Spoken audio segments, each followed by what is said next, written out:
Hi guys, it's me Ashley again.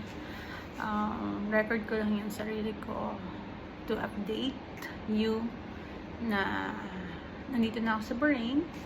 Ang last update ko is parang last year or last year. Okay, onting kwento lang from the past. So, I came here in Bahrain is August 7. 1 year ko tomorrow. Ngayon is August 6, 2025. So, let's talk about it. Nag-apply ako bilang service crew sa milk dito sa Bahrain.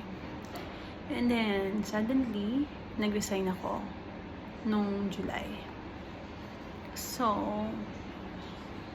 hindi ako nag-work for 1 month. And then, nandito lang ako sa nirent kong room. And then, hindi ako lumalabas. Most of the people asking me na kung okay lang ako. Even my parent, they asking me kung okay lang ako. Kasi ako yung tao na hindi talaga nakikipag-usap. Siguro, nasanay na ako ngayon na maging mag-isa. At hindi nakikipag-usap kung kanino. Even my family hindi ako nakikipag-usap kahit importante sila sa buhay ko. And I thank God kasi most of the people asking me kung hindi ba ako naboboard, nabuburyong, or anxiety, depression. Kasi nga 1 month na akong walang work. And then hindi mo alam kung saan ako kukuha ng panggastos ko. Yung binabayad na rent. And here in Bahrain, kailangan mo mag-load para sa internet mo. So, monthly, meron kang bayarin. At hindi yun mawawala. Pero, wala ka namang source of income. But, hindi ko kailangan mag-worry sa masyadong ganong bagay. Kasi, hindi ako prepared na mag-resign ako ng ganon-ganon. Pero, ito na yun eh. Isa sa pangit na ugali ko is sobrang impulsive ko. Nag-decision ako ng naaayon sa nararamdaman ko. Pero pinag-iisipan ko naman. Pero, yun nga, laging biglaan. Hindi ko siya masyadong inanalyze. Pero, gaya nga ng sabi ko, kung anong mangyayari. Walang mali sa mga nangyayari. Lahat to is tama at that way makakatulong para sa'yo. Para mag-grow ka lalo.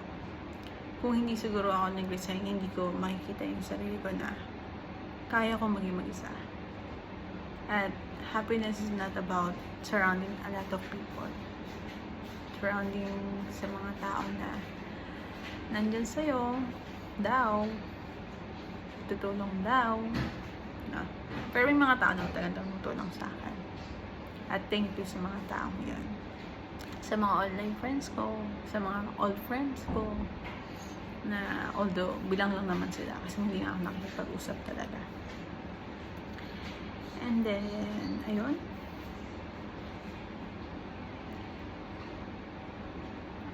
I want to share you lang guys yung sabi ng papa ko kahapon. Tingnan natin. Parinig ko sa inyo. Kasi gusto ko talaga siyang i-documentary. Gusto ko siyang panatilihin. Kaya gumagawa din ako ng mga ganitong video. Not because gusto ko siyang i-post ng marami makakaalam. Kung hindi, pwede ko siyang balikan. Anytime na gusto ko siyang balikan, pwede ko siyang balikan. Here. Hello anak ko, magandang gabi na dito. Kamusta ka na? Tagal ko nang hindi naririnig yung boses mo. Kasi nga, wala kang time na tumawag. Tsaka pakalalo kang lagi kang nag-aalala na nalulungkot dahil wala kang trabaho. Sana wag. Alam mo kahit na parang nagkakamali ka sa desisyon mo at ganun naman tayo palagi. lagi rin naman tayo talaga nagkakamali sa mga plano natin sa buhay. Pero huwag ka mag-alala. Hindi yan pagkakamali para sukuan mo. Kaya uwi ka na lang. Huwag mo na munang pilitin. Hintayin mo yung kalooban ng Panginoon sa'yo. Baka lalo ka mahirapan dyan at saka ma-depress ka o kaya basta nag-aalala ako sa'yo. Sana maayos pa rin yung kalusugan mo. Sana maayos pa rin yung pag-iisip mo, yung damdamin mo, at huwag kang sumuko. Pwede ka namang umuwi.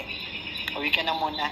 Gusto kitang mayakap, gusto kitang mahalikan, gusto kitang makakwentuhan. Okay lang yan. Uwi ka na muna. Love you, anak ko. Love you.